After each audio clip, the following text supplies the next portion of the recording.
Okay, Luna.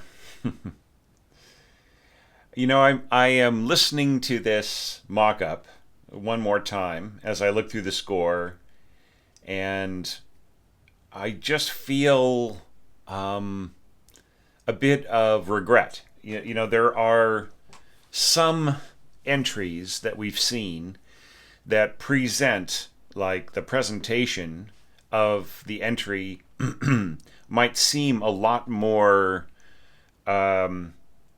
balanced, a lot more clean, scored. In the scoring, it might seem a bit more, a bit more organized and a bit more professional. And yet, were your score to have been, say, like scored in Dorico or Sibelius, or maybe had a little bit more work on on just the presentation of the scoring and everything else, and had like a much better mock-up. I think that it would definitely stand with those other entries in terms of people just immediately getting an instinctive sense of the quality of what you're doing here. Okay, so all I can say is,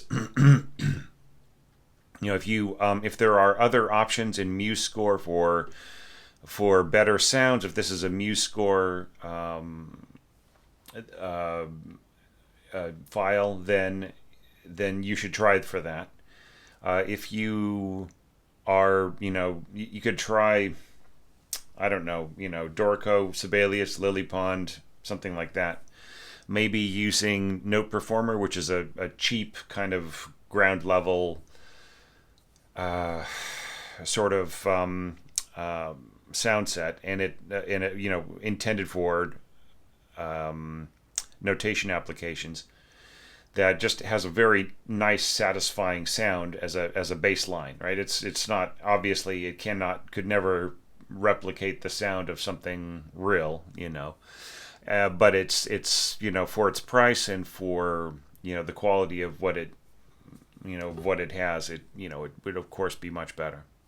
Now, just like there are things that you could have cleaned up here right away. Like, for instance, here you're saying, violoncelle, contrabass, and then here you have contrabasses in addition to that.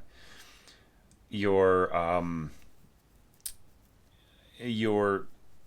measure line should go all the way down to the end. There shouldn't be a gap here, right? And the bracket here should go all the way to there, and you should only have this marked as cellos, right, rather than both cellos and basses, if this is basses, right? So there's a bunch of little things that you could fix.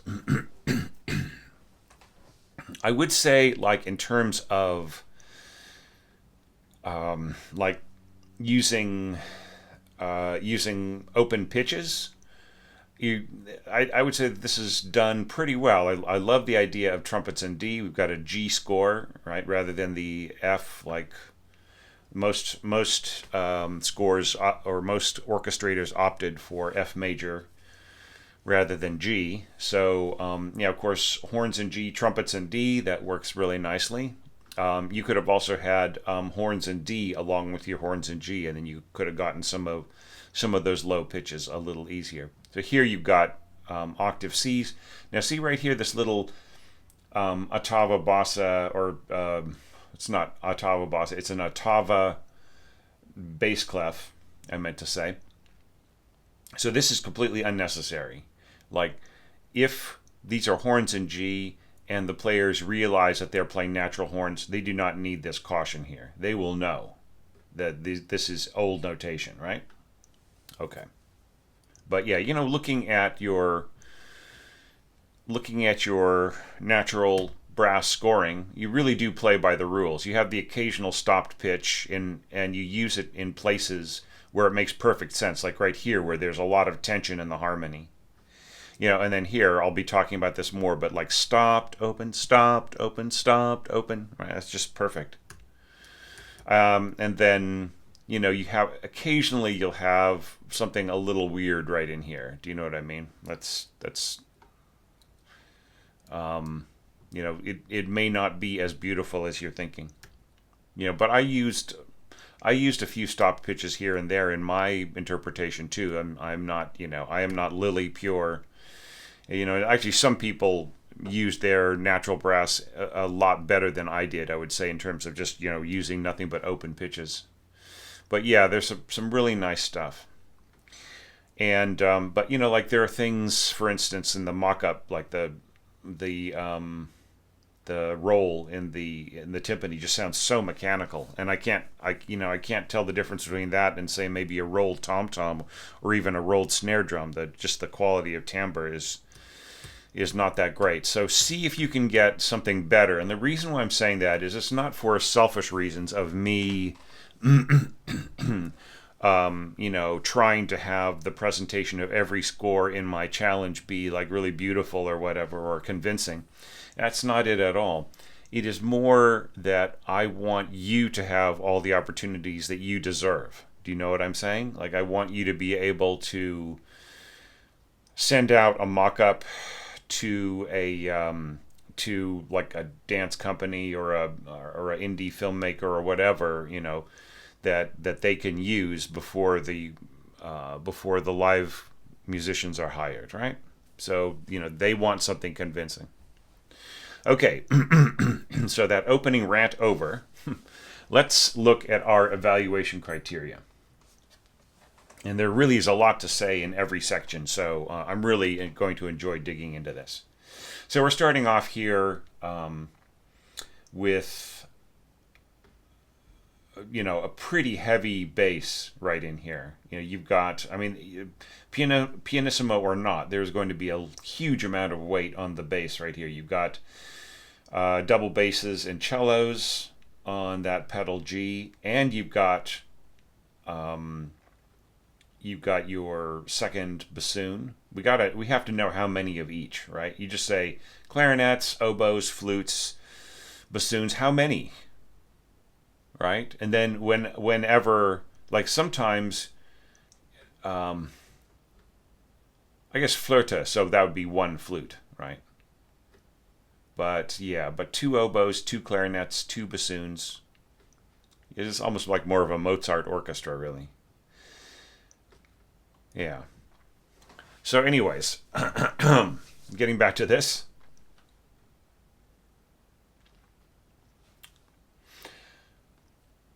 So the old notation kind of almost like root pitches right in here. That works pretty well. Yeah, I'm not even sure if you need the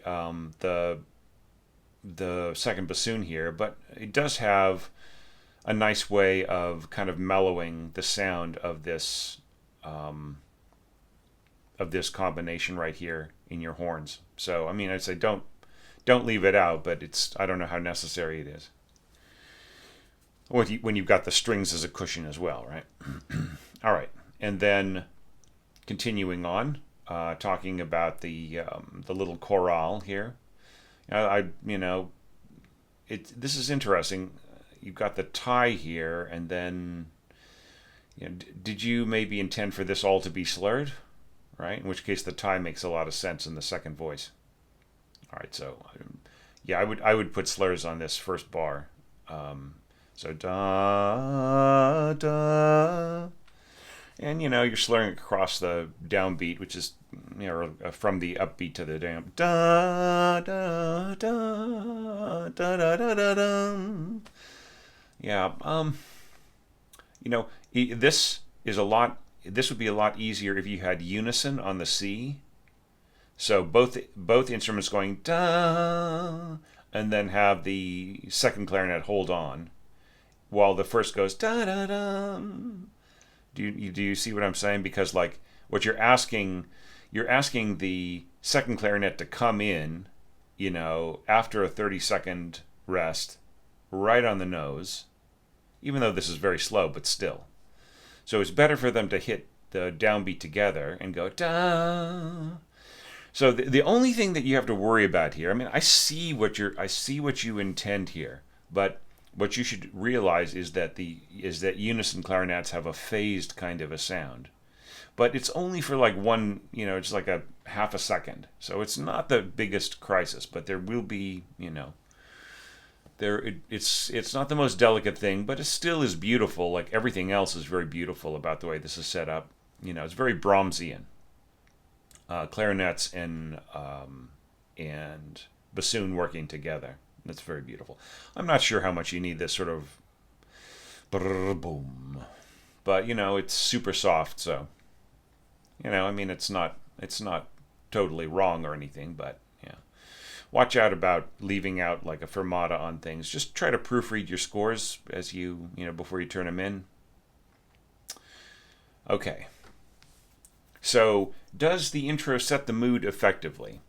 I mean, I guess it does. I like the fact that that like the melody, this chorale here, is in the lower winds, and then like the next time we hear the winds, it's like flute and bassoon like at opposite directions, and we don't have the clarinet sound, right? And in fact, we don't really have like clarinet really saying anything that's really soloistic until about right here, right? And it doesn't really introduce any of the major themes at the beginning here, except for just the intro. So I think that that's a good proportion, right? Okay, so does the intro set the mood effectively? Yes. Okay, a little heavy a little heavy on the bottom, but it's all right. Okay, so now, just kind of looking at your opening statement. Our question, of course, is: does the melody start with elegance? Is there a natural flow to the accompaniment? Is there a natural transition to octaves? Does the music expand without clogging up? So like you have kind of taken a really different approach with a lot of things. So like instead of having a flowing kind of accompaniment, you just have repeated notes, right?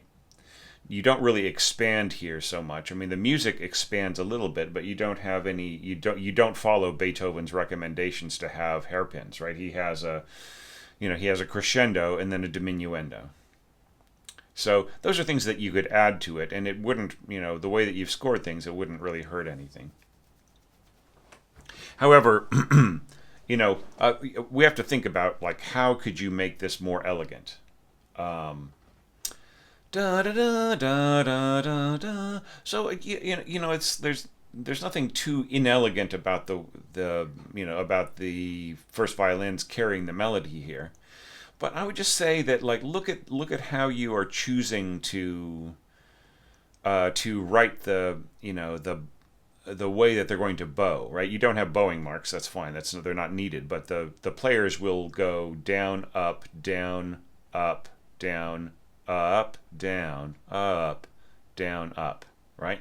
So one might think, oh well, that like you you end up with an up bow here, and like it kind of agrees with what I'm doing in my seconds and everything else. But let's sing it, all right?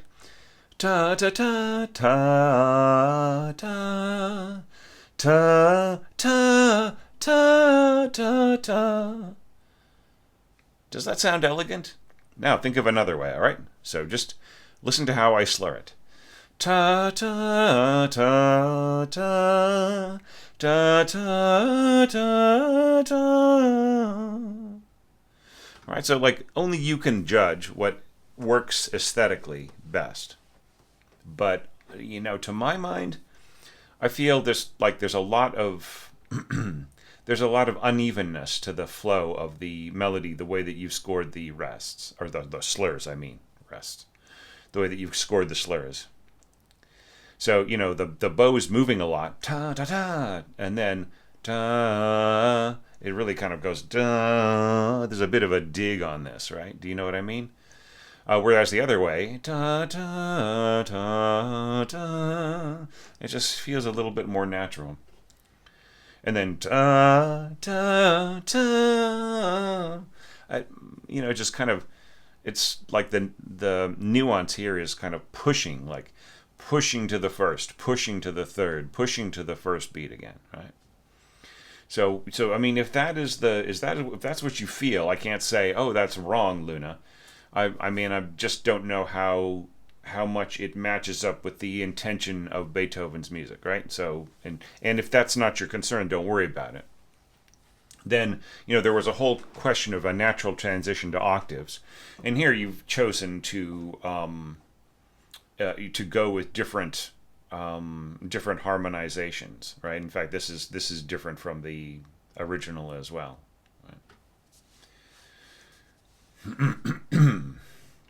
With the original part, this would be playing three Ds in a row, but you've chosen to do like a little, like B6 to like a C augmented fourth, and then back to a B sixth, and then here you go to a tenth, right? Thirds, tenths, and then thirds again, right? So that the jump apart in distance between the intervals can also feel awkward in practice if you don't have very much cushioning in the middle, right? And here with your horns, like since this is horns in G, then like everything is going to, excuse me, everything is going to sound down a perfect fourth, right? So you've got, so here you've got your D's, right? So this is kind of like a, so a bunch of G fifths in a row. So there are the missing D's right in there. So and here, like, these are octave Ds. So to a degree that compensates, right? And then this sounds really good right in here, but just the sudden leap apart here with nothing in between is kind of where I would say, I don't know if that's the best practice in terms of harmonic consistency, like against the rest of the orchestra. I mean, it does sound kind of interesting in the mock-up, but I'm not so sure that it is the best thing in terms, So, so anyways, that's kind of the little sticking point for me. So I would say, I think you have a nice start here. It might be good to have the horns like playing portato. Do you know what I mean? So like a slur with tenuto marks. So you get this kind of slight floating sound. Then the same thing here. As opposed to just dun dun dun dun. Yeah. Okay. So now continuing on to this little leggermente section, you leave out the word leggermente, and I want to caution you, Luna. Like oftentimes, when there is a marking that conveys a certain mood to the musician, a kind of a mood or a state of mind, or like a kind of a almost like a close to a technical outlook, then you should always leave it in. Like, for instance, like there's the melody is marked piano dolce, so it wouldn't hurt to put that here, right? I would say piano dolce here and in the seconds, right? Because of their harmonization with one another. And then don't worry, like it can just be piano for the other parts. Now here, this should definitely be leggermente, right? Just to really let the players know, I want you to play with a sense of dexterity and virtuosity and just kind of casual nimbleness, right? I just like to toss off these notes very, very, just with a certain casual brilliance. That's what Beethoven means when he's asking for leggermente. So here you have middle register, low to middle register flute, and it works really great because there's nothing accompanying except for just a couple of notes, couple of pizzicato notes in the cellos and basses. By the way, I really love the way that you put pizzicato in parentheses. Here you're kind of pushing the basses higher and higher. And I'm not so sure how effective that is for the double basses. I wonder whether or not this whole thing would sound much, much better if this part were at pitch in the cellos. So in other words, the cellos would be playing an octave lower. And then this part here in the cellos was played at pitch in the violas. So it would be the same exact pitches in the same exact register, but instead of being played on cello and cello above and basses below, it would be violas above and cellos below. And then I think you would get a much nicer, richer pizzicato from both instruments. I mean, ideally, if it were octaves with the cellos, that would actually be the best, right? The longest string length for the least strained sound. With the double basses, I mean, of course, they can go all the way up to C and higher, but it's just a question of like how ideal that is aesthetically against what you've got here. And that pretty much answers my questions. Does this contrast with the theme? It does, and I think that's a wise thing. I really love the idea of the first flute coming in, or the flute. You have one flute.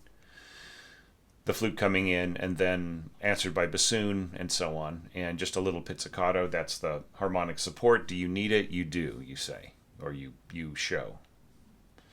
You don't contrast between the lines, right? So there's a contrast between the flute and the bassoon, obviously, but there isn't any contrast between the two different approaches, right? So you just keep them the same. All right, so we're continuing on. So emphatic color of line, question mark, in my evaluation criteria. So, I mean, you do push forwards, but you don't really give the players much of a clue as to how big, what they're coming from, and everything else. I would really recommend, like we're going crescendo to piano, right? So obviously what you intend is a crescendo and then piano subito. So that's the first thing. You should mark this piano subito. So P space SUB period, right? Some people write sub P, but piano subito, the players will get it. Then the next thing is you should have a destination dynamic. Tell all the players how loud they're getting. This isn't like a solo instrumental piece like the piano sonata that you are taking this music from. This is a piece for, dozens of musicians. Even just this part right here, it would have dozens of musicians playing, say like maybe, 16 firsts and 14 seconds and 12 violas and 10 cellos and 8 basses, right? So, I mean, that's a lot of people. If they all have a slightly different idea about how big they get, and some of them don't really quite realize that they're going to go subito piano, and maybe they're going to think, oh, well, maybe I should start from pianissimo. You see what I'm saying? There are a lot of different variables here. So everybody's last dynamic marking was piano, so they'll probably start from piano. So I would say push them up to, say, maybe mezzo forte, or even forte, and maybe do it by the fourth beat, right? And then piano subito.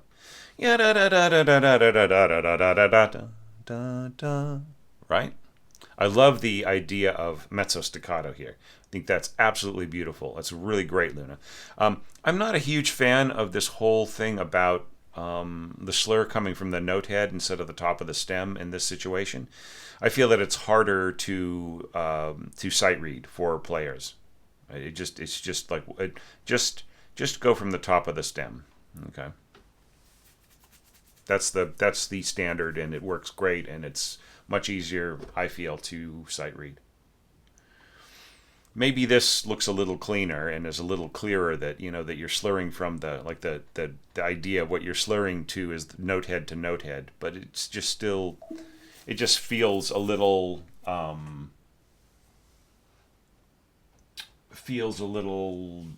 weird. Just looks a little weird to me. Okay. So you really do have your basses and cellos positioned very, very high here. In fact, you have your cellos positioned over your violas and even over your second violins at first. So this may be, you might want to drop this down a little bit.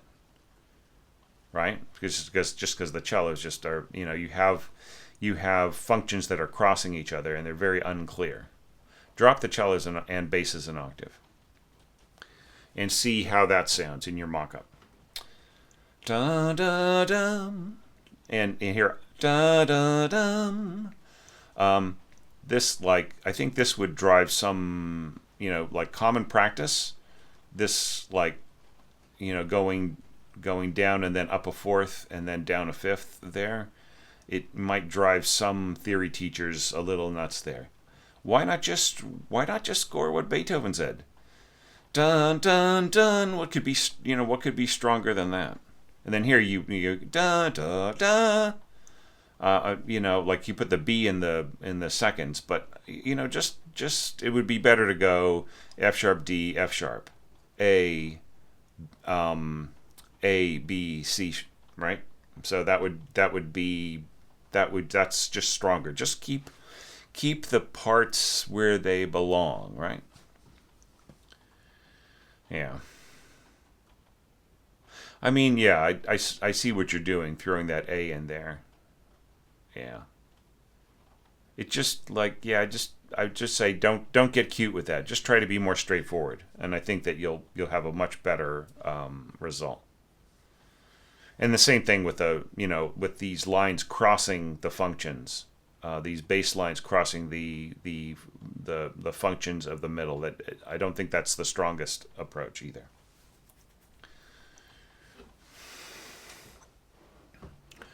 Okay, and then this is very cool. Da da da da da.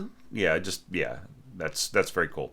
Nobody has tried that yet in the exactly like this in the challenge. So it's interesting to see that. I mean, it's not what I would do, but I think it's still a very cool approach. Yeah, sometimes I say that's not what would do, but that doesn't mean it's not what I would do, therefore you shouldn't do it. It's more just like, I'm just kind of trying to say, if I praise something and say this is a very cool way of doing things, just to say that, like, that's your idea, right? Right. I'm not saying, oh, like, you're doing it right and that's the right way to do it because that's the way I did it, right? Yeah. So it's all nicely placed, right? Good standard natural horn scoring here. Okay, so now getting to the B section. Da da da da da ba da da da da. Right, and just very simple. So, do you use a fresh new color here? Right, that was one of the things I had in my criteria. So, like, you don't, right? So, like, here we had the the opening statement was like a lower wind chorale. Great. Then we had like the next little theme, or the first statement of the main theme in first violins. Then we had a little break here with flute and bassoon. That's great. And then the strings came back. We had some trading off, and then we're back to strings again, right? So I mean, in a sense, it's like you have two main statements and a wrap up all in the first violins, right? So maybe there's a way of freshening up the texture here by maybe going to winds again, or even horns or trumpet, or there's a bunch of different things that you could do. But it's still, I mean, is like, all that aside, what is the strongest thing to do is always to have the melodic statement in the first violins, right? It's the strongest thing to do it, at least for the kind of classical period scoring. Da da da da ba bum. And this is really strange. You have divisi with the stems reversed. So, since there aren't any first or second players in your violas, you have section players, right? Or sort of like you have, like, say maybe 10 or 12 violists. You wouldn't be asking the players, like what you're literally doing here with these reversed stems is you're asking them to play divisi, obviously, but you're asking the players on the outside to play lower than the players on the inside in terms of, like, the divisi, right? So just write it, you know what you should do is just write thirds in first voice and write div period for divisi over it, right? And just don't worry about all. I mean, this is so this is so not something that you should do. And scoring at some of the level that you are with some of these other parts here just on this screen, you are way beyond this, right? You are a better orchestrator than what needs to happen here. This is just confusing. Just write first voice, two pitches sharing the same stem, thirds, right? Divisi over the top, over and done, right? Just like I'm looking for another example of that. So I'm wondering if your application doesn't allow for just two pitches on a stem. Let me see if I can find it somewhere here. It seems to me like whenever you have two voices, so here we go. So you should score it like this, just like thirds on the same stem, right? Back here, right? That's all you need to do. And don't ever do this sort of reverse kind of a thing with your stems in divisi violin and viola parts unless there's a real specific reason for it, and you really do have two separate voices working together and there's a reason for them to cross. There isn't one here. Okay, so now here I can see there's a bit of a justification going on because you really do have two distinct voices, but you don't even need to separate them yet. They can still just be on the same stem until we get to this bar here, right? All right, and here it says first cello, right? 1 VCL. So I'm wondering if you originally scored this for double basses and cellos, and that you were thinking, okay, well this top part will just be cellos, and then we'll give the bassists the day off, and then maybe you added the double bass part at the end, but you weren't able to edit this to separate it. Is that the situation? Okay, so if that's true, then that's all good. But if you were just intending to have a single cello here, that is no way near strong enough against even pianissimo horns and bassoons. You need all of your cellos to play this, right? So my suggestion is, since this is really cello, this is a cello staff and it's not really double basses, right? Then get rid of the second voice rests, get rid of this little thing, just let it all be all the cellos all the way through, okay? All right. So da da da da da ba da ba da ba da da da da da da. Okay, so all right, so now Luna, I get the sense looking at this that you may have not completely watched my my video about pitfalls, or perhaps didn't quite absorb all of what I was trying to say. I had some very firm guidelines on how the patterns, the patterns that are played in the right hand in this section, this B section, could be interpreted as a continuous stream of notes by trading off between pitches and patterns and so on, like smaller fragments of pattern. Okay. Now, what you've got here is you have got a very strenuous part that would take an enormous amount of practice, I would say, for, say, maybe a semi-pro, student-level semi-pro, university-level player. For, let's say, a section player in a top pro orchestra, I think it's doable, but it's just a real pain. Do you know what I mean? It's like, and a lot of this might be changed around a little bit just to make it a little bit more practical to play. Like when you get to here, this is much easier. But like all of these big, huge leaps back and forth, covering the space of a tenth, and like the pattern sort of like you had an opportunity here for these four notes to be split between two players, but instead what you did was you ended up making a very big pattern interlocking for both players, or for both sets of players, that is just, some of these are not too hard, but some of these are just really, it's almost like concerto level, like, concerto soloist level from time to time. Unless you were to like maybe slow the movement down quite a bit. All right, so I feel that you might have disregarded my guidelines. So just really, really in the future, if there is a future for these orchestration challenges, please read watch all of my guidelines, all of my pitfalls videos, all of my cautions, and just watch out for things, because I feel that you walked right into the trap here, right? So this would need to be heavily edited, I feel, to make it much more practical.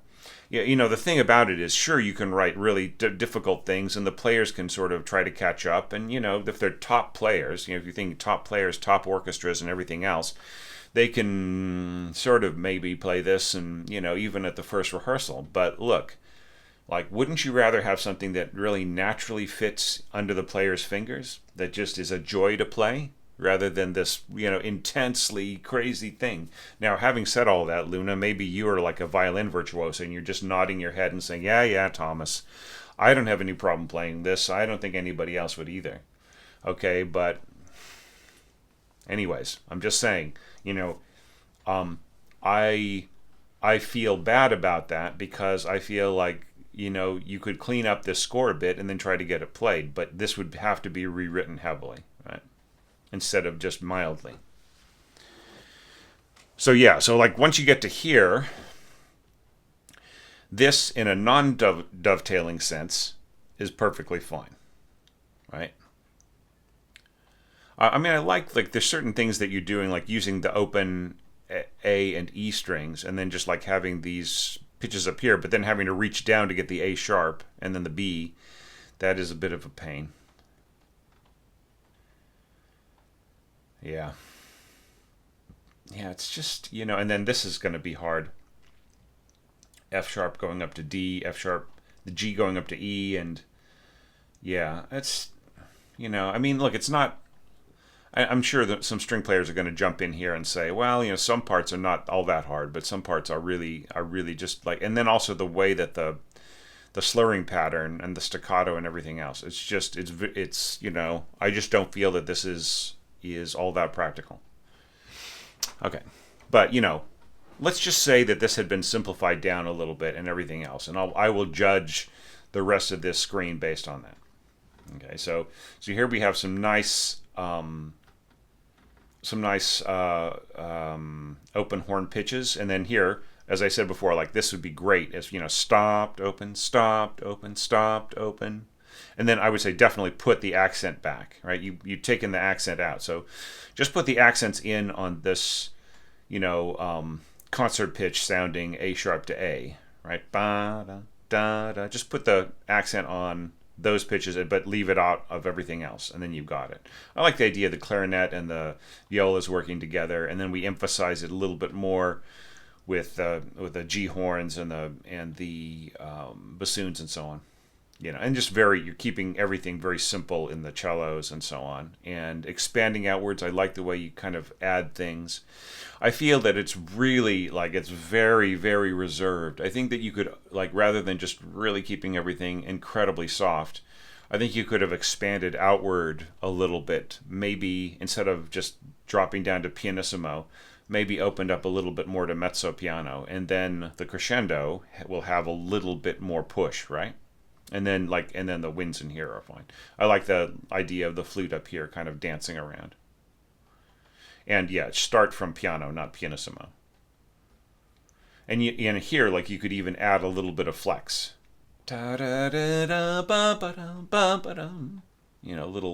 Little hairpins.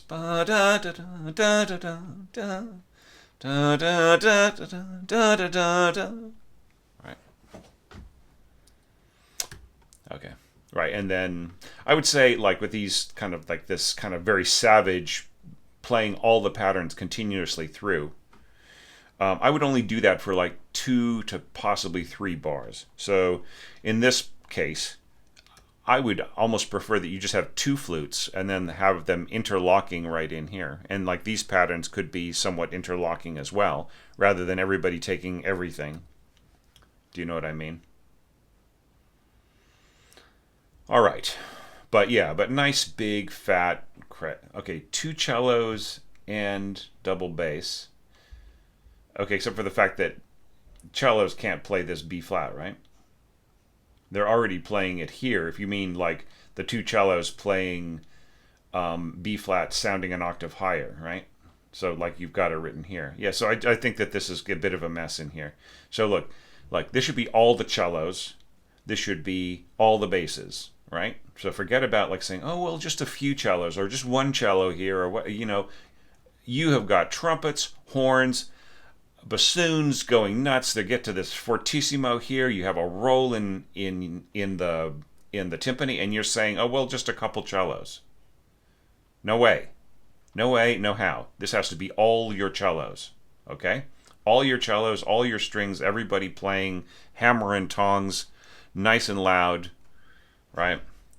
You got these trills, so I'm not so sure that everybody should be trilling all the time. I'd be more, I would be happier with one of your bassoons going a, right, along with the cellos, and then the other bassoon could be trilling along with like a clarinet, and then here, same thing with the oboe. Maybe one of your oboes could be playing G G G G, or like, sorry, this is actually A, along with the first trumpet, and then trilling with the first clarinet, and then some of these trills could be supported by some of the strings in here, right? So just to get it smoother, because the way that you've scored it, with so many winds trilling all at once, you're going to get a very almost like an insanely fluttering sound, right? So if your plan was to sound period like in this, then I would say that that's not exactly what would happen, right? It's there usually in a case like this there would be some cushioning by the strings. Okay, but I mean, nice strong D trumpet scoring. You could have also gone up an octave when you got to these G's. Sounding A's. Okay, now, so we're getting to the C part right in here. So my question mark, new quality of tone. Once again, you're choosing to just use the violins to introduce the next theme, right? But you do at least contrast it, and you have some different qualities of timbre climbing around the winds and so on. So it's not a big problem, but just think of that more. Like if you take on something like this again, just listen to Beethoven symphonies, listen to how he introduces different themes in the different sections, so that it is a real symphony, right? Look up the etymology of the word symphony, right? So it is voices working together, all working together to bring out one idea. So when it's constantly going to the first violins to figure out what the new thematic idea is, right? Then our ear is constantly expecting them to do something, right? All right. So da da da da da da da da da da. Yeah. So it's all pretty much just direct transcription. It's all fine. And then here you go to oboes and clarinets answering. It's very nice with a little bit of horn.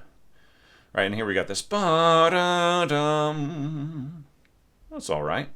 I don't know if you need this close harmony right here in the violas. I would prefer them to actually be doubling the clarinets an octave higher. And then yeah,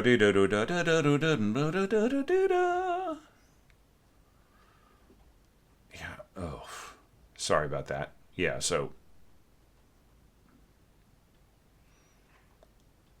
sorry, my eye just jumped over. It's on a different beat. Apologies.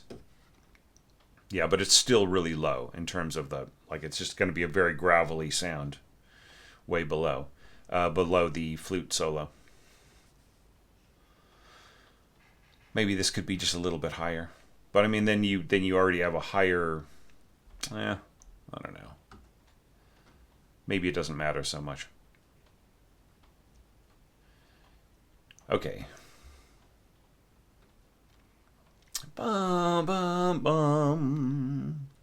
Okay, the only problem that I can see with this, like if you see what Beethoven does, is he has things positioned around here for his first little kind of pseudo cadence, right?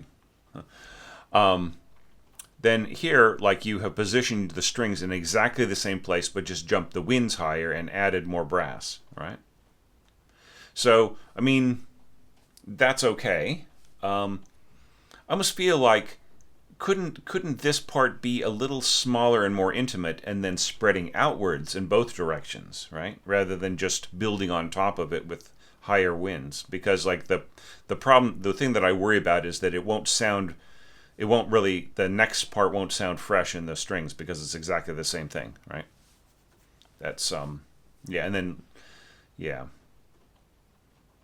And then we're sort of losing a bit of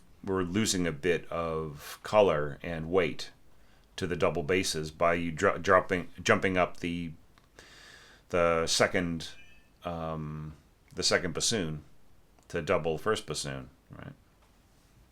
So I almost feel like it should be more like central and then expanding if you want to do this kind of idea, rather than just same place for the strings both times. So. But other than that, it's a really cool idea. And then oboes, and then clarinets, and just answering, yeah. And then this is fine. So, all right. So, so we're getting to this next thing. So I'm being very picky with you, Luna, but I really want you to get a lot out of this. And this is probably going to be a longer than usual evaluation. Just just a lot of little things to fix. So this is all fine. The little accompaniment is really nice, horns and clarinets and the strings and so on. But what I have a problem with is this right in here. This rolling the timpani and having these sort of this double octave here, or this octave here in the double basses and cellos. I just feel like it's like the ultimate result of this will be kind of almost like a scrubbing sort of a sound. Like it'll just sort of almost sound like somebody has gotten out, a sponge or a scrub brush, and they're sort of cleaning the tiles, right? So maybe instead of having this double octave here and having a timpani roll, what if you just had this same pitch, maybe an octave lower, tremolo in your double basses and no roll in the timpani, right? Try that out and see what you think. Yeah. Yeah, and then you set up your repeat really well. Right. Yeah, and then this is all this works pretty good too.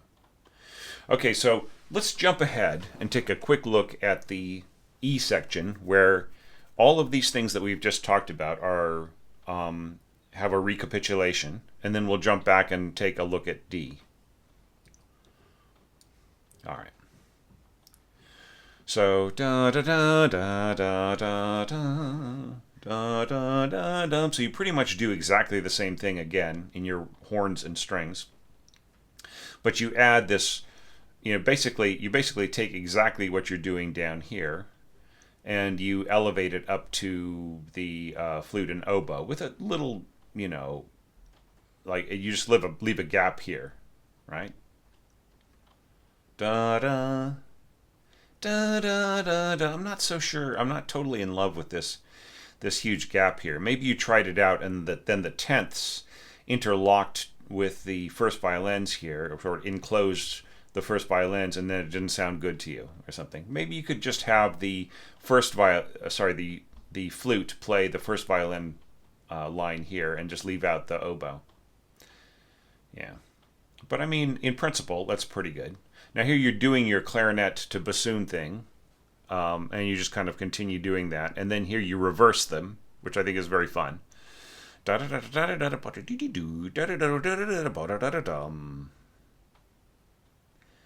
Yeah. there are a bunch of different variations that you could do. Like you could have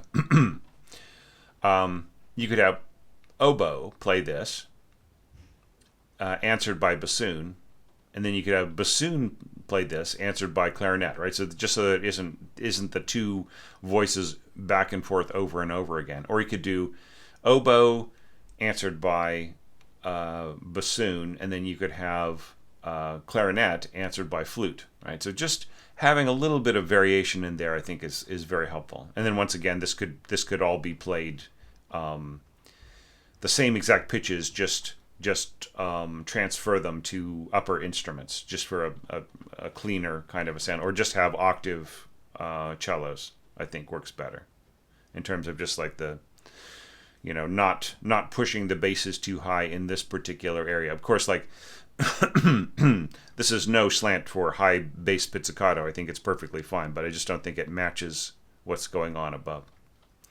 All right, and then we're back to this dun dun dun dun dun dun dun dun, and I feel like here, like this is so much better supported, the way that this is harmonized and so on. But I almost feel like, like the second time around, it would be great if there was more winds, like maybe this could be doubled by flute. Maybe some of these inner parts you could have a little bit of horn, a little bit of clarinet, or something like that. Maybe a little bit of bassoon on the bottom, just to get a little bit more weight the second time around. I miss the little reaching upwards, right, of the seventh. Da da da. Do you know what I mean? That is in the original score. But actually, that's just the first time around. So I guess this is fine.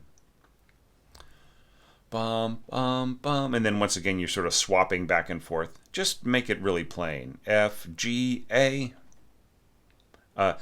Make sure to mark your divises in unison, right? So if this, you're adding on this, so here you'd mark this non-divisi, right? Because this is just a held open D, and then you're adding the A on top. So just say non-divisi, and then you would want a slur on top, right? So tie on the bottom, slur on top, and that tells the player they're just adding the A.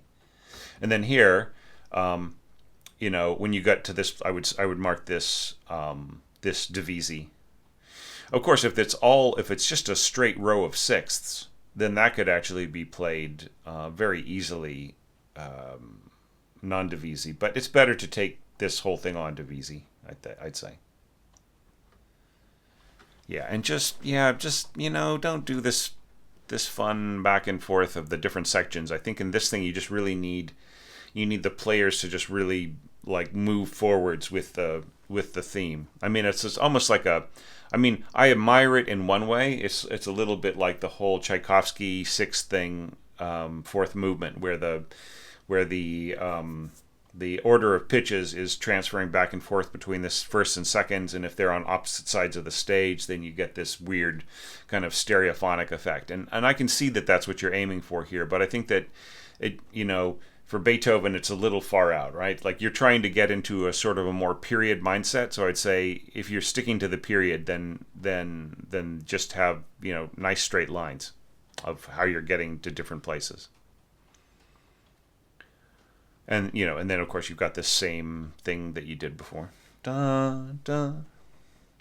Right? And then you just pretty much stick to that strategy until you get to here, and you have like a sort of a pianissimo tutti, which I think is really great. And then bum bum bum. Then we're back to the B, the little treatment of B, and you pretty much do exactly the same thing that you did before, right? So there doesn't really need to be a whole lot more comment on it. I like the spreading out of the parts and the gradual adding of things. I think this should be piano here. I think you should have little dynamic flexing. I think this should be mezzo piano here. I think that this should be simplified, vastly simplified, and it doesn't need to be. It just doesn't need to be so intense, and intersecting like this. I mean, it would be just even easier if the top player was just going like A C A or A C. Wait, sorry, F sharp, C, A, F sharp, right? Or just like just kind of keeping things in a more manageable place. Yeah, if there's a way to vastly simplify this, then that's the way that you want to do it. Sorry, I'm just a little tired this morning. I'm flubbing a couple of things as I point them out. Apologies. Yeah, and then once again, don't go to, like, I would say 4 bars in a row is a little much, right? And if you have a second flute, then you can be alternating between them, and then they can both go a duet maybe in the last 2 bars. And then once again, trills give the strings a little bit of backing up, have some of these parts not all trill together. It can be a bit of an ugly sound. You know what I mean? At least for the aesthetics of this period. The roll is fine though. Yeah. And then once again, there's some strange stuff in here that's probably left over from, it's probably left over from when you had planned to have both instruments on the same staff, and then you added the bass staff and so on. So just like try to clean things up and so on when you have those situations. Okay, and then it's the same thing as before, strings. Yeah, da da da da da da da da da da da da da da da, and then answering da da dum. Right, and then just da da da da da da da. Yeah, and just once again, things are kind of in the same position, and so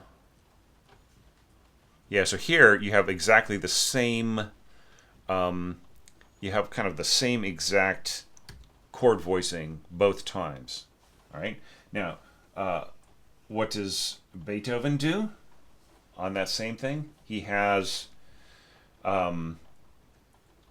he like adds an octave on top, right? He has yet again a higher pitches on top, fully harmonized, and he has less low pitches, right? So maybe Beethoven should be your guide here in terms of because like a lot of times his chord voicings very much are part of the aesthetics of the piece, right? And are a really good guide to us as orchestrators at times. And then here I like this this reinterpretation, kind of keeping everything in the range of the oboe. I think it's very, very nice, and I like that. But when you're doing dovetailing, try to have a single note going forward that connects the two together, right? So just end with since these are C clarinets, so just end with a C here. I just say, just like in terms of using the C clarinet, a quick note. I just released a tip, Luna, which I want you to go take a look at. It's actually on the Orchestration Online website, but I did have a video announcing it a couple weeks ago that has examples of actual C clarinet playing. And I think that C clarinet works really, really good for this piece. It being in G, you don't take the C clarinet very high. There's a couple places where you go, like right here, I would not actually score C clarinet above, like say maybe B or A. C at the highest in terms of this, this kind of scoring. I'd really try not to score a high E for it. I mean, you can, and the thing is it'll absorb into the flute and the oboe, and it'll be pretty harmless, but it's just not the most satisfying thing for the player. And it's not a great exposed color. So here, we'll talk about the D section in a minute. So yeah, and then same thing as before, and once again I feel like a G tremolo and the double basses an octave lower is better than this kind of constant roll, because it will just really feel very scrubby. And then in terms of how you divide up the slurs, just try to have the slurs longer and more regular. Do you know what I mean? And the same thing for this, like the patterns that you're dividing up in your bassoons. You're not doing them any favors by having this just really have them going da da da dum da da da dum da da da dum is better, right? Or having them having rather than having them play a duet here, just have like one of them play up to here, and then the other one takes over and plays up to here, and then the other one takes over, and so on. It's better to have them playing like 4 beats in a row than this is just really choppy and is hard for the players. Yeah, and same thing here. Just simplify it. And then, there's no reason why you couldn't have gone on here and, had the clarinet continue on doubling. Okay, and one last thing I don't understand is why you want to end so softly. Like, what does Beethoven say? He wants a forte here. Bum, bum, bum, bum. What does Beethoven want here? He wants piano, not pianissimo. So I think just ending really softly it sort of pulls the rug out from the music a little bit. Like we don't really ever feel that Beethoven got to the end of his idea, right? I feel, it's just a little weird. Okay, so yeah, I mean, of course, if that feels right to you, then do it. But like just in terms of the aesthetics of that period, it's a little strange. Okay. All right, so let's go back to the development now. Da da da da da da da da da da da da da. Yeah, and this is nice because you have the we are able to end here. The horns take the ending, but I think that it would almost be better for you to have this part here doubled by oboe, and then have the oboe finish the note, right? Like give us like maybe a quarter note's worth or a half note's worth, so that we can feel,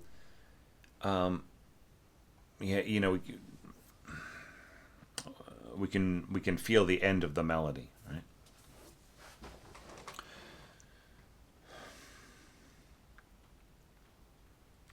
Yeah. And I like this coming in strong. Bum ba bum da da da da da da. All right, so when you get to here, I don't feel that you should give the melody to the seconds and have the first violins as a subsidiary part. I think that you should just have the seconds come in and play this part, and the first can go nuts on this, right? And once again, this is very, very, very strange here.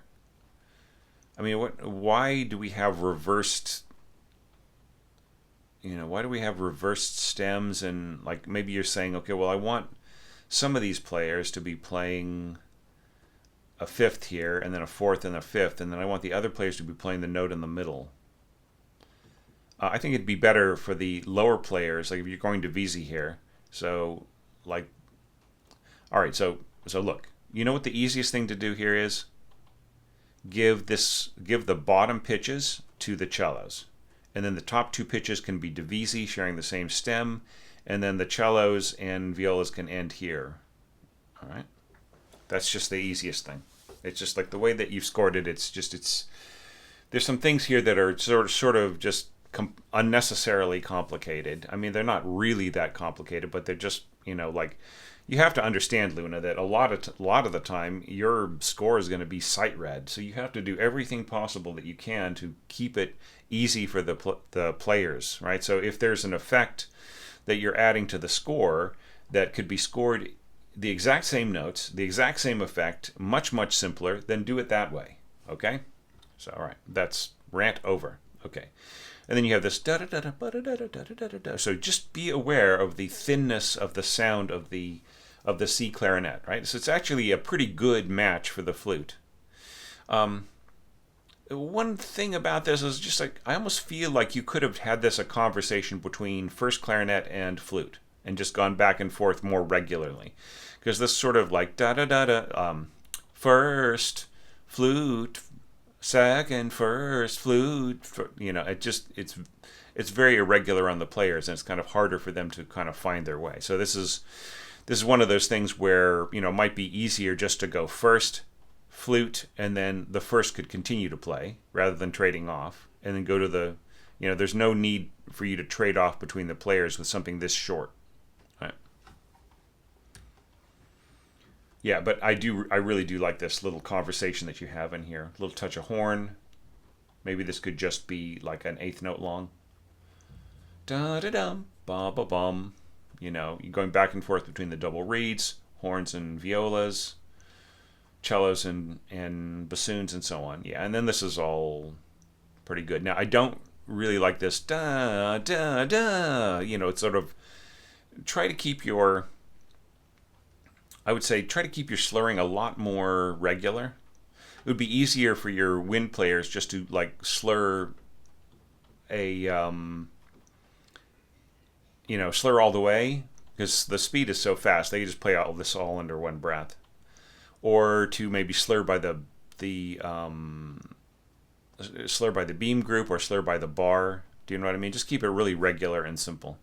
And look, if you really want this, if you really want this détaché kind of playing where the bow is sort of bouncing in the middle, it's better to just have your winds just playing single articulations rather than slurred. And then and here I like the roll. I think the roll interferes with the triplets. Just roll for one bar. Boom. Okay, now here's the other drawback with C clarinets is that their Chalumeau register is a little unconvincing. It's not bad, but it's not. It doesn't have that same beautiful chocolatey richness of the standard B flat and A clarinets. But the fact that you're doubling those pitches anyways with the violas, then it doesn't really matter. So yeah, I would have the violas do exactly what the clarinets are doing, so that this isn't bare right in here, because you've already got that supported with the you've got these notes here, right, which you're playing with the violas. That's already supported by cellos and first bassoon. So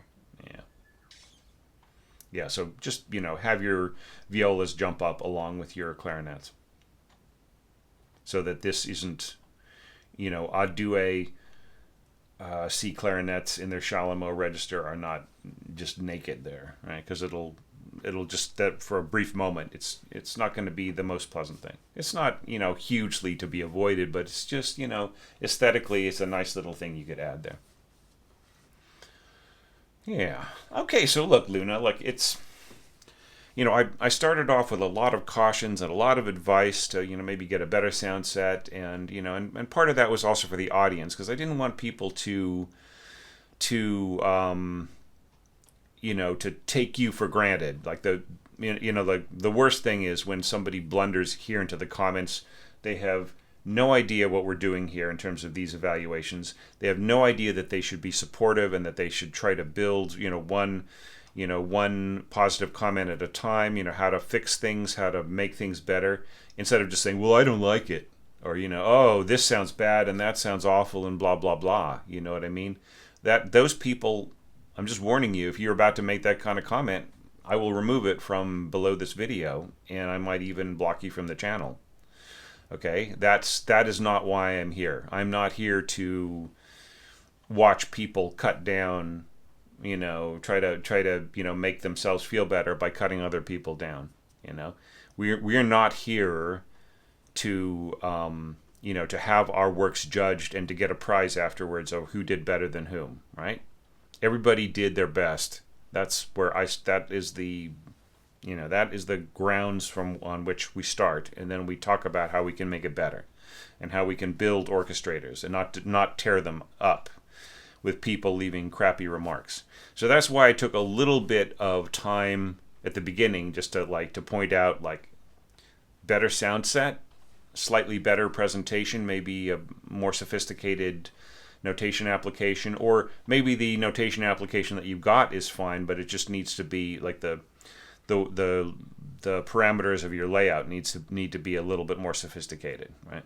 So so with those things, keeping those things in mind, the craft that you've got here is actually really improving, and there's a lot to be said for it, and there are just some fixes that you could make to make this a lot more sensible sounding of a score, right? And sensible sounding as a demo, right? That's the main thing. If you're going to try to convince a conductor who, themselves might be a student, right? That this might be something good for them to program or to just give a reading to. Those kinds of tools really help when they are a bit more convincing, more realistic sounding, and so on. And of course, like, I'm sure that this is the state of this score anyway is not exactly where you would want it to be, and you would probably want to do a lot more work on it before you started showing it around seriously. So I think that you really achieved your goal here. You needed me to comment on this and give you some pointers on how to make this orchestration work a lot better, and I hope that I have achieved that task, because I feel that you have got some talent, and I once again, I really wish I could say, oh boy, I would love to see how you take on my next challenge, but at this point I don't know. I just I've had this beautiful, I guess at this point it's like 4 weeks now, 3 or 4 weeks of really good health. So I am just crossing my fingers and just saying, well, it's not really good, but it's better. It's way better than it was.